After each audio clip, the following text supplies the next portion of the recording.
ನಮಸ್ಕಾರ, ವನಶ್ರೀ ಚಾನಲ್ಗೆ ಸ್ವಾಗತ. ತಂದಾಯಿತು, ಬನ್ನಿ ಇವತ್ತು ಅಗ್ನಿಸಾಕ್ಷಿ ಸೀರಿಯಲ್ಲು ಹೇಗೆ ಮೂವ್ ಆಗ್ತಿದೆ, ಏನು ಸ್ಟೋರಿ ನೋಡೋಣ. ಅದಕ್ಕೆ ಮುಂಚೆ ನನ್ನ ವಿಡಿಯೋಕ್ಕೆ ಸಬ್ಸ್ಕ್ರೈಬ್ ಮಾಡಿಲ್ಲ ಅಂದರೆ ದಯವಿಟ್ಟು ಸಬ್ಸ್ಕ್ರೈಬ್ ಮಾಡ್ಕೊಳ್ಳಿ, ಹಾಗೆ ಒಂದು ಲೈಕ್ ಕೊಡಿ. ಇವತ್ತು ಅಗ್ನಿ ಆಫೀಸಿಗೆ ಹೋಗಿರ್ತಾನೆ, ಸಾಕ್ಷಿನೂ ಕೂಡ ಹೋಗಿರ್ತಾಳೆ, ಆದರೆ ಮುಖಾಮುಖಿ ಭೇಟಿ ಆಗಲ್ಲ ಅಲ್ಲಿ.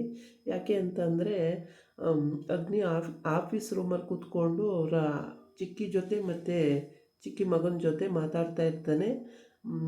ಸಾಕ್ಷಿ ಹೊರಗಡೆ ಪಿ ಎ ಜೊತೆ ಮಾತಾಡ್ಕೊಂಡು ಹೋಗ್ತಾ ಇರ್ತಾಳೆ. ಏನೋ ಜೋರಾಗಿ ಮಾತಾಡ್ತಿದ್ದಾರಲ್ಲ ಆಫೀಸ್ ರೂಮಲ್ಲಿ ಅಂತ ಕೇಳ್ತಾಳೆ.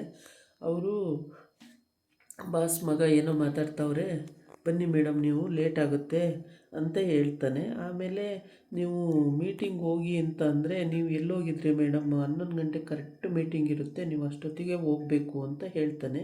ಅದಕ್ಕೆ ನಾನು ಹೌದು ಹೋದೆ, 7ನೇ ನಂಬರು ಲಿಫ್ಟಲ್ಲಿ ಹೋಗ್ತಾ ಇದ್ದೆ, ಅರ್ಧದಲ್ಲೇ ಲಿಫ್ಟ್ ಕೆಟ್ಟೋಯ್ತು ಅಂತ ಹೇಳ್ತಾನೆ. ಹೌದಾ, ಲಿಫ್ಟ್ ಕೆಟ್ಟೋಯ್ತಾ, ಹೆಂಗೆ ಅಂತ. ಏನೋ ಗೊತ್ತಿಲ್ಲ, ಲಿಫ್ಟ್ ಕೆಟ್ಟಾಯಿತು, ಆನೇ ಆಗಲಿಲ್ಲ. ಆಮೇಲೆ ಒಂದು ಅರ್ಧ 10 ನಿಮಿಷ 20 ನಿಮಿಷ ಆದಮೇಲೆ ಆನ್ ಆಯಿತು, ಹಂಗಾಗಿ ಲೇಟ್ ಆಯಿತು, ನನಗೆ ಹೋಗೋಕ್ಕೆ ಆಗಲಿಲ್ಲ ಅಂತ ಹೇಳ್ತಾಳೆ.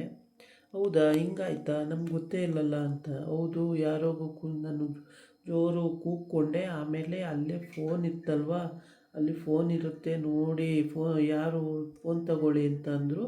ಆಮೇಲೆ ಫೋನಲ್ಲಿ ಹಲೋ ಹಲೋ ಸರ್, ನಾನು ಅರವಿಂದ್ ಸರ್ ಪಿ ಎ, ಹಿಂಗೆ ಲಿಫ್ಟಲ್ಲಿ ಸಿಕ್ಕಾಕ್ಕೊಂಡಿದ್ದೀನಿ ಸರ್, ನನ್ನನ್ನು ಬಚಾವ್ ಮಾಡಿ ಸರ್, ನಾನು ಸಿಕ್ಕಾಕ್ಕೊಂಡಿದ್ದೀನಿ ಅಂತ ಕೂಗಾಡಿಕೊಂಡೆ ಅಂತ ಹೇಳ್ತಾಳೆ. ಆಮೇಲೆ ಹೌದಾ, ಹಿಂಗೆಲ್ಲ ಯಾರು ಮಾಡಿದ್ದು ಗೊತ್ತಾಗಿಲ್ಲವಲ್ಲ ಅಂತೇಳಿ ಈ ಕಡೆ ಅವ್ರ ಚಿಕ್ಕಮ್ಮ ಮತ್ತು ಚಿಕ್ಕಮ್ಮನ ಮಗನ ಜೊತೆ ಮಾತಾಡ್ತಾನೆ ಇರ್ತಾನೆ. ಅವಳು ಯಾರು ಅಂತ ಕಂಡುಹಿಡಿಬೇಕು, ಅವಳನ್ನು ಹಿಡಿಬೇಕು, ನನಗೆ ಇಲ್ಲಿವರೆಗೆ ಅವಳು ಸಿಕ್ಕಿಲ್ಲ, ನನಗೆ ಎಷ್ಟು ಇನ್ಸಲ್ಟ್ ಮಾಡಿದ್ದಾಳೆ, ಅದು ಬಡ್ಡಿ ಸಮೇತ ತೀರಿಸ್ಕೋಬೇಕು ಅಂತ ಹೇಳ್ತಾ ಇರ್ತಾನೆ. ಆದರೆ ಯಾರು ಅಂತ ಮುಖಾಮುಖಿ ಇವ್ರಿಗೂ ಗೊತ್ತಿಲ್ಲ, ಅವನಿಗೂ ಗೊತ್ತಿಲ್ಲ.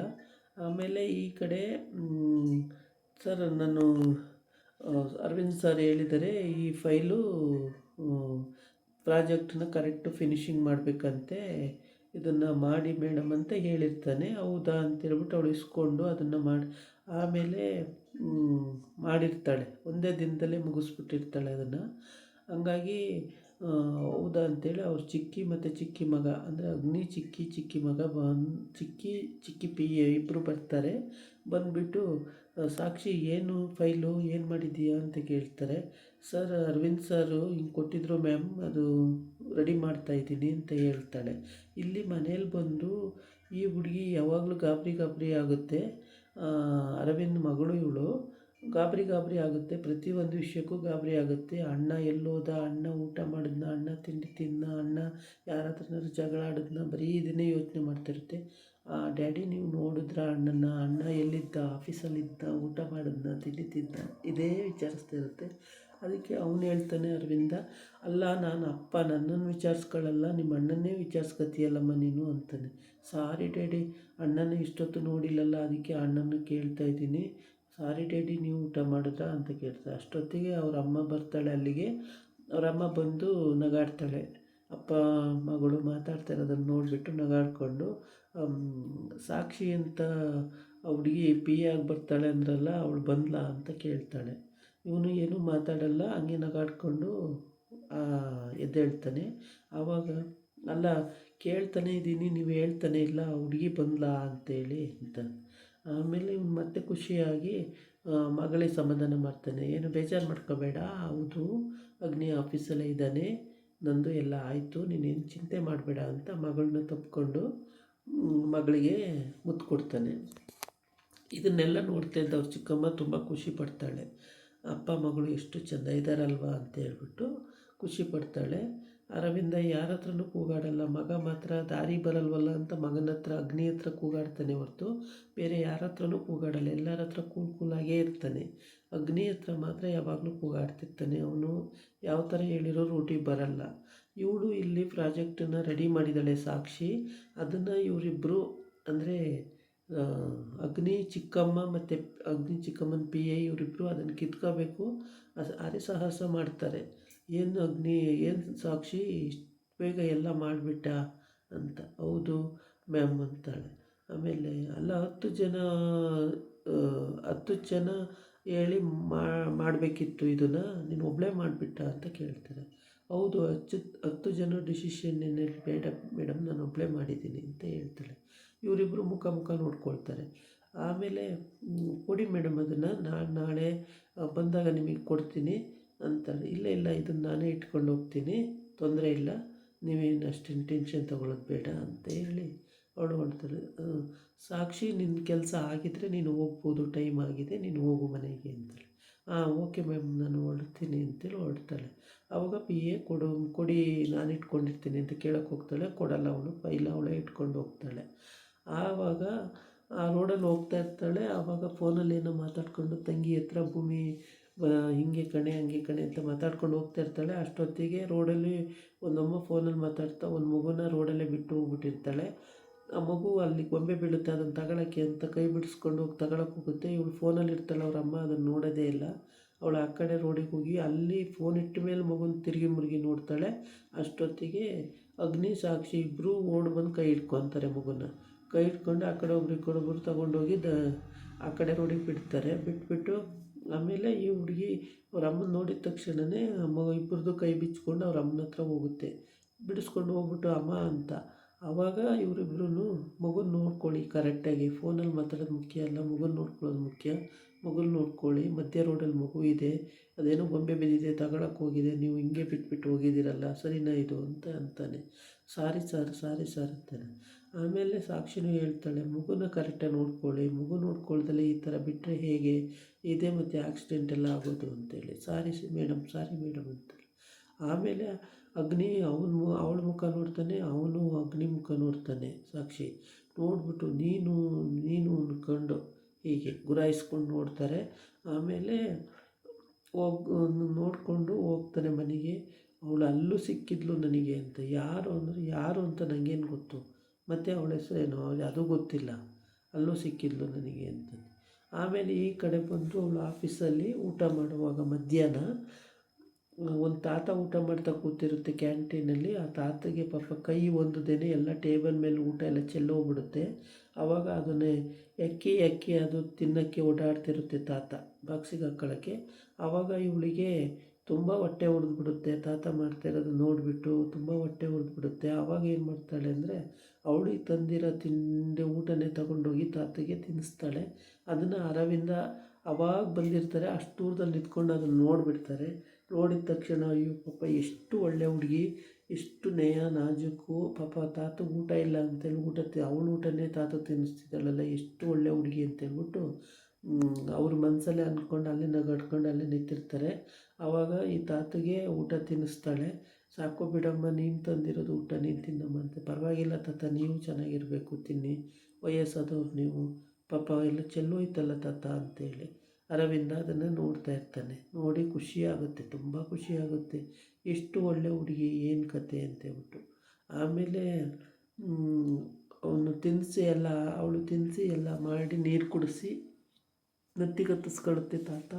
ಆವಾಗ ಓಡೋಗಿ ನೀರು ಕುಡಿಸ್ತಾಳೆ. ನೀರು ಕುಡೀರಿ ತಾತ ಅಂತೇಳಿ ನೀರು ಕುಡಿಸ್ತಾಳೆ. ಅದನ್ನೆಲ್ಲ ನೋಡ್ತಾ ಇರ್ತಾನೆ. ಎಷ್ಟು ಈ ಹುಡುಗಿಗೆ ಎಷ್ಟು ಕೃತಜ್ಞತಾ ಮನೋಭಾವ ಇದೆ, ಎಷ್ಟು ಒಳ್ಳೆ ಹುಡುಗಿ ಅಂತೇಳೆಲ್ಲ ನೋಡಿ ಆಮೇಲೆ ತುಂಬಾ ಇವನಿಗೆ ಆ ಹುಡುಗಿ ಬಗ್ಗೆ ಮರುಕ ಆಗುತ್ತೆ. ಸಾಕ್ಷಿ ಬಗ್ಗೆ ಮರುಕ ತುಂಬ ಹುಟ್ಟುತ್ತೆ. ಆಮೇಲೆ ಅದನ್ನು ಮನೇಲಿ ಹೋಗಿ ಹೆಂಡತಿ ಹತ್ರನೂ ಮಗಳ ಹತ್ರನೂ ಅದನ್ನು ಹೇಳಬೇಕು, ಹಿಂಗಾಯಿತು ಅಂತ. ಅದರಲ್ಲೇ ತುಂಬ ಖುಷಿಯಾಗಿ ಹೋಗಿರ್ತಾನೆ ಮನೆಗೆ. ಆವಾಗ ಹುಡುಗಿ ಬಂದು ಮಗಳು ಬಂದು ಕೇಳೋದು, ಅಪ್ಪ ಅಣ್ಣ ಊಟ ಮಾಡಿದ್ನ, ಅಣ್ಣ ತಿಂಡಿ ತಿಂದ ಅಂದಾಗ, ನಿಮ್ಮ ಅಪ್ಪನ ವಿಚಾರಿಸ್ಕೊತಿಲ್ಲ ನೀನು, ನಿಮ್ಮ ಅಮ್ಮನನ್ನು ಎಷ್ಟು ಕೇರ್ಫುಲ್ಲಾಗಿ ವಿಚಾರಿಸ್ಕೊತಿದ್ದೀಯ ಮಗಳೇ ನೀನು ಅಂತ ಆವಾಗ ಕೇಳ್ತಾನೆ ಅವನು. ಆಗ ಈ ಥರ ಎಲ್ಲ ಮಾತಾಡ್ತಾ ನಡೆಸ್ತಾ ಇರ್ತಾರೆ. ಆಗ ಅವನಿಗೆ ತುಂಬಾ ಇದಾಗುತ್ತೆ. ಇವಳು ಆವಾಗ ಆಟೋ ಇಟ್ಕೊಂಡು ಮನೆಗೆ ಹೋಗೋಕ್ಕೆ ಅಂತ ಆಟೋ ಕತ್ತಾಳೆ. ಅವನು ಅಗ್ನಿ ನನ್ನ ಸಾರಿ ಕೇಳೋವರೆಗೂ ಆಟೋ ಬಿಡಲ್ಲ ಅಂತ ಅಲ್ಲೇ ಆಟೋ ತಡೆದು ನಿಲ್ಲಿಸ್ತಾನೆ. ಆವಾಗ ನನ್ನ ಲೈಫ್ ಇರೋವರೆಗೂ ನಿನ್ನ ಹತ್ರ ಸಾರಿ ಕೇಳಲ್ಲ, ನೀನು ಕಡಿಮೆ, ನಾವು ಎರಡ ಮಾಡಿರೋದು ನೀನು ಅಂತೆ. ಆಮೇಲೆ ಮಾನ ಮರ್ಯಾದೆ ಕಳ್ಕೊಬೇಡ ಅಂದರೆ ಅರವಿಂದ್ ಸರ್ ಮಗ ಅಂತ ಇವಳಿಗೂ ಗೊತ್ತಿಲ್ಲ. ನಮ್ಮ ಆಫೀಸ್ಗೆ ನಮ್ಮಪ್ಪಂಗೆ ಪಿ ಎ ಆಗಿ ಬಂದಾಳೆ ಅಂತ ಅಗ್ನಿಗೂ ಗೊತ್ತಿಲ್ಲ. ಹಂಗಾಗ್ಬಿಟ್ಟು ಬಿಟ್ಟರೆ ಸರಿ, ಬಿಡಲಿಲ್ಲ ಅಂದರೆ ಮಾನ ಮರ್ಯಾದೆ ಮುರ್ಕಾಸಿಗಾಗುತ್ತೆ ಅಂತೇಳಿ. ನಡಿಯೋಣ ನೀನು. ಆಟೋದವನಿಗೆ ಹೇಳ್ತಾಳೆ. ಆಮೇಲೆ ಆಟೋದವನು ಕರ್ಕೊಂಡು ಹೊರಡ್ತಾನೆ. ಆವಾಗ ಆಟೋದವನು ಕರ್ಕೊಂಡು ಹೊರಡ್ತಾನೆ. ಇವನಿಗೆ ಅಗ್ನಿಗೆ ಸಿಕ್ಕಾಪಟ್ಟೆ ಸಿಟ್ಟು ಬಂದ್ಬಿಡುತ್ತೆ.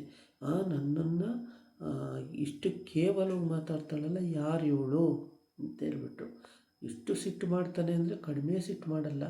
ಆಮೇಲೆ ಆ ಸಿಟ್ಟಲ್ಲೂ ಅಲ್ಲಿ ಆಫೀಸಿಗೆ ಹೋಗ್ತಾನೆ. ಆಫೀಸಿಗೆ ಹೋಗಿ ಅವಳು ಹಿಂಗೆ ನನಗೆ ಗುರಾಯಿಸಿ ಈ ಥರ ಮಾತಾಡ್ತಾಳೆ ಅಂದರೆ ಇವರು ಚಿಕ್ಕಿ ಮಗ ಹಿಂದ್ಗಡೆ ನಗಾಡ್ತಾರೆ. ಮುಂದ್ಗಡೆ ಯಾರಣ್ಣ ಅದು ನಿನಗೆ ಇನ್ಸಲ್ಟ್ ಮಾಡಿದವಳು, ಅವಳು ಯಾರಣ್ಣ, ಅವಳನ್ನು ಎಲ್ಲಾದರೂ ಹಿಡಿತೀವಿ ಕಣಣ್ಣ, ನಾನು ಇಟ್ಕೊಂಡು ಬರ್ತೀನಿ ಕಣಣ್ಣ, ನಾನು ಹಂಗೆ ಮಾಡ್ತೀನಿ, ನಾನು ಹಿಂಗೆ ಮಾಡ್ತೀನಿ ಅಂತಾನೆ.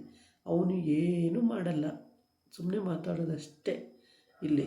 ಆಮೇಲೆ ಅಮ್ಮ ಮಗ ಹಿಂದ್ಗಡೆ ನಗಾಡೋದು. ನೀನೇನು ಮಾಡೋಕ್ಕೆ ಹೋಗಬೇಡ, ಸುಮ್ಮನೆ ಕೇಳಿಸ್ಕಷ್ಟೇ, ಅವನು ಏನು ಮಾತಾಡ್ತಾನೆ ಅದನ್ನು ಕೇಳಿಸ್ಕ, ಏನು ಮಾಡೋಕ್ಕೆ ಹೋಗೋದು ಬೇಡ ನೀನು ಅಂತ ಅಮ್ಮ ಹೇಳಿರ್ತಾಳ. ಹಂಗಾಗಿ ಅವನು ಸುಮ್ಮನೆ ಹಂಗೆ ಅನ್ನೋದು. ನಾನು ಇವಾಗ ಹೋಗಿ ಇಟ್ಕೊಂಡು ಅವಳು ಯಾರು ಅಂತ ಕಂಡುಹಿಡಿದ್ಬಿಡ್ತೀನಿ ಕನ್ನಡ, ನೀನೇನು ಚಿಂತೆ ಮಾಡಬೇಡ ಕನ್ನಡ ಅಂತ ಪೂರಿ ಬಿಡ್ತಾನೆ. ಅದನ್ನೆಲ್ಲ ಅವ್ನು ರೈಟು ಅಂತ ತಿಳ್ಕೊಳ್ಳಲ್ಲ. ಆದರೂ ಯಾರು ಬೇಕಲ್ಲ ಹೇಳ್ಕೊಳ್ಳೋಕ್ಕೆ ಅಂತ ಅವ್ನು ಹೇಳ್ತಾ ಇರ್ತಾನೆ ಅಷ್ಟೇ. ಅಗ್ನಿ ಎಲ್ಲವನ್ನೂ ಹೇಳ್ತಾ ಇರ್ತಾನೆ ಪ್ರತಿಯೊಂದೂ. ಇವತ್ತು ಇಲ್ಲಿ ಹಿಂಗೆ ಸಿಕ್ಕಿದ್ಲು, ಹಿಂಗಾಯಿತು, ನೆನ್ನೆ ಅಲ್ಲಿ ಸಿಕ್ಕಿದ್ಲು, ಹಂಗಾಯಿತು ಅಂತ ಪ್ರತಿ ಒಂದು ವಿಷಯನೂ ಹೇಳ್ತಾ ಇರ್ತಾನೆ. ಇವನು ಬರೀ ಇದೇ ಮಾಡಿಕೊಂಡು ಆಫೀಸಿಗೂ ಬರ್ತಾನೆ. ಅಪ್ಪನ ಹತ್ರ ಮಾತಾಡಬೇಕು ಅಂತಾನೆ. ಅಪ್ಪ ಮೀಟಿಂಗು ಅಂತಾರೆ. ಆವಾಗ ಸಿಟ್ಕೊಂಡು ಹೋಗ್ತಾನೆ. ನನ್ನ ಜೊತೆ ಮಾತಾಡೋಕ್ಕೆ ಅವ್ರಿಗೆ ಟೈಮ್ ಇಲ್ಲ, ಮೀಟಿಂಗು ಅಂತ ಬೈಕೊಂಡು ಹೋಗ್ತಾನೆ. ಇವೇ ನಡೀತಾ ಇರ್ತವೆ. ಇವನು ಚಿಕ್ಕಮ್ಮನ ಮಗ ಭಾಳ ಪ್ರಳಯಾಂತಕ, ಅಮ್ಮ ಚಿಕ್ಕಿನೂ ಪ್ರಳಯಾಂತಕಿ. ಇವರಿಬ್ಬರು ಕ್ರಿಮಿನಲ್ ಮೈಂಡು. ಏನೇನೋ ಹಾಳು ಮಾಡಿಬಿಟ್ಟು ಅವನನ್ನು ಹಳ್ಳ ಹತ್ತಿಸ್ಬೇಕು ಅಂತ ತುಂಬ ಪ್ರಯತ್ನ ಪಡ್ತಾರೆ ಅಗ್ನಿನ. ಪ್ರತಿ ಒಂದು ವಿಷಯದಲ್ಲೂ ಅವನಿಗೆ ಬ್ಯಾಡ್ ಒಪಿನಿಯನ್ ಕೊಡೋದು, ಅವನ್ನ ದಾರಿ ತಪ್ಪಿಸೋದು, ಇದೇ ಇವರಿಬ್ಬರು ಅಮ್ಮ ಮಗ ಮಾಡ್ತಾಯಿರ್ತಾರೆ. ಪ್ರತಿ ಒಂದು ವಿಷಯದಲ್ಲೂ ಅವನಿಗೆ ಯಾವುದೂ ಒಳ್ಳೇದು ಮಾಡ್ತಾನೆ ಇರಲ್ಲ. ಈ ಕಡೆ ಬಂದು ಭಟ್ಟ ಹೇಳಕ್ಕೆ ಬರ್ತಾನೆ, ನಿಮ್ಮ ಜಾತಕದಲ್ಲಿ ಹಂಗಿತ್ತು, ನಿಮ್ಮ ಜಾತಕದಲ್ಲಿ ಹಿಂಗಿತ್ತು ಅಂತೇಳಿ. ಇವನಿಗೆ ಸಿಟ್ಟು ಬಂದುಬಿಡುತ್ತೆ. ಭಟ್ರೆ ಸುಮ್ಮನೆ ಹೋದರೆ ಸರಿ, ಈಗ ನನ್ನ ತಲೆ ಫಸ್ಟೇ ಕೆಟ್ಟಿದೆ, ಇನ್ನೂ ಕೆಡಿಸ್ಬೇಡಿ, ನನಗೆ ಸಿಟ್ಟು ಬರೆಸ್ಬೇಡ, ಸುಮ್ಮನೆ ಹೋಗ್ಬಿಡಪ್ಪ ನೀನು ಗೋಪಿ ಅಂತ ಹೇಳ್ತಾನೆ. ಆವಾಗ ಯಾಕಪ್ಪ ಸರ್ ಭಾಳ ಸಿಟ್ಟಲ್ಲಿದ್ದಾರೆ ಅಂತೇಳ್ಬಿಟ್ಟು ಅವ್ನು ಹಿಂಗೆ ನಂಗೆ ಸುಮ್ಮನೆ ನಿಂತ್ಕೋತಾನೆ. ಇವನು ಹೊರಟೋಯ್ತಾನೆ ಅಲ್ಲಿಂದ. ಮನೆಗೆ ಬಂದು ನೆಮ್ಮದಿ ಕೊಡಲ್ಲ, ಇಲ್ಲೂ ತಲೆ ತಿಂತಾರೆ ಅಂತೇಳ್ಬಿಟ್ಟು. ಅಯ್ಯೋ ಶಿವ ಏನಾಯಿತು ಸರ್ಗೆ ಅಂತ ಇವನು ಕಿವಿ ಮುಚ್ಕೋತಾನೆ. ಆಮೇಲೆ ಸರಿ ಅಂತೇಳ್ಬಿಟ್ಟು ಇವನು ಅಡುಗೆಗೆ ಹೊರಟೋಯ್ತಾನೆ. ಅಡುಗೆ ಮಾಡೋ ಸಲುವಾಗಿ ಅಡುಗೆಗೆ ಹೊರಟೋಯ್ತಾನೆ. ಆಮೇಲೆ ಅಡುಗೆಗೆ ಹೊರಟೋಗಿ ಅಡುಗೆನ ಕರೆಕ್ಟಾಗಿ ಮಾಡಬೇಕಪ್ಪ, ಇಲ್ಲಾಂದರೆ ಸರ್ಗಿಕ್ಕಿದ್ರೆ ಸರ್ ನನಗೇನಾರು ಹೆಚ್ಚು ಕಮ್ಮಿ ಆಗಿದ್ರೆ ನಾನು ಸುಮ್ಮನೆ ಬಿಡಲ್ಲ ಅನ್ನೋದು ಭಯ ಇರುತ್ತೆ. ಸಖತ್ತು ಭಯ ಇದೆ ಇವನಿಗೆ.